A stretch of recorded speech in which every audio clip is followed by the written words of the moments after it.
Hey, good morning, guys. Hope you're doing great. I know a lot of people have reached out to me how I'm doing the cat shelters for the outdoors.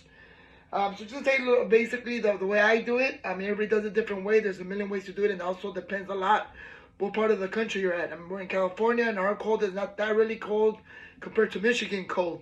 So there's different ways to do it. The way I do it is pretty basic. I take an 8-gallon container that I bought from Lowe's. I also take a plastic potter that I bought from Lowe's. It's actually one piece.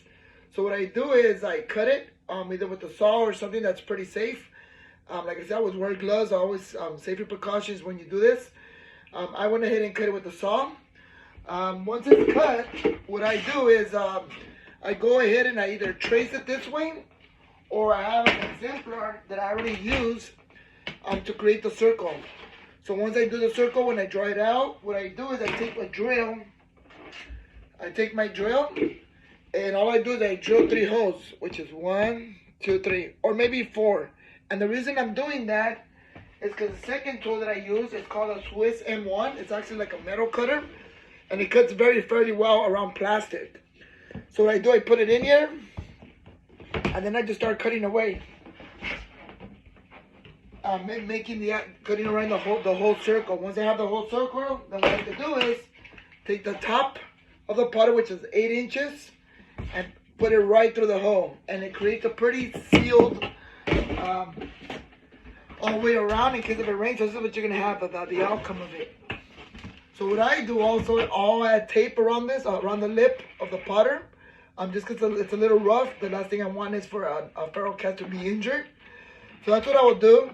I mean, you can do a lot of things with this. A lot of people, what they do is they make another hole here, which is a small hole, which is an exit, just in case if an animal goes in through this hole, it gives the feral cat an opportunity to exit through the rear. Now, I don't do that for mines here in my backyard because it's pretty safe. My yard's pretty safe. So all I need is for one hole for entrance and exit. Another thing that you could add, a lot of people put inside barrier to keep it warm. All I put is straw, and the reason I use straw, like everybody knows, it keeps everything nice and warm in here. You know, you don't put rat eggs, you don't put hay, because if that thing gets wet, then of course the cat's probably gonna freeze. So I use straw. Like I said, you could put insulation all the way around. I've seen it. People do it different ways. I've seen people even put installations on the roof of the cover of the gallon. I mean, another thing you want to do also is if you are planning to leave it out there, seal it with duct tape all the way around, or something that seals it, just in case of a coyote or something comes and hits it over. It's not gonna pop open. It's gonna expose the cat. So one thing I also you could do is put tape all the way around, just to make sure it's sealed. Another thing you want to do, it's very important. I don't know how you feel comfortable, at least for myself. I usually put my information on it, and I say couch shelter, please leave alone. It's not trash. Because the last thing you need is for somebody to pick it up and throw it in the trash thinking it's trash. So I usually put my email, my name, or the nonprofit that I belong to, and a little breakdown what the purpose of this shelter. But once again, depending on what state you are and all the stuff, you can modify this a million different ways. For me, this works. It's big enough for me for at least a 20-pound cat, or 2 medium-sized, maybe 3 medium-sized cats could actually fit here also. Like I said, it's pretty basic. It's just an 8-gallon container, a potter, a plant potter.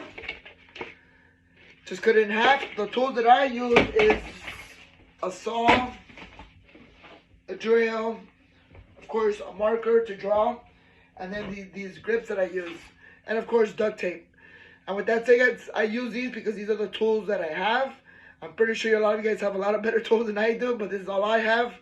Like I said, just be careful when you're doing these.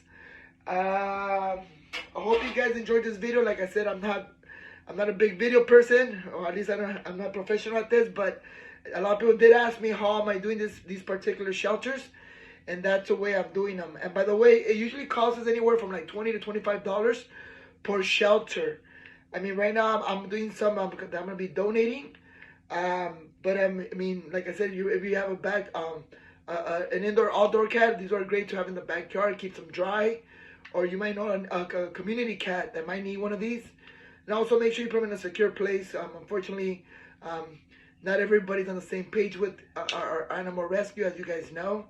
And with that said, guys, any questions, feel free to reach out to me via Messenger or shoot me an email at Renato4Homes@yahoo.com. And anything else I come up with, I'll definitely share with you guys. You guys stay safe. Bye.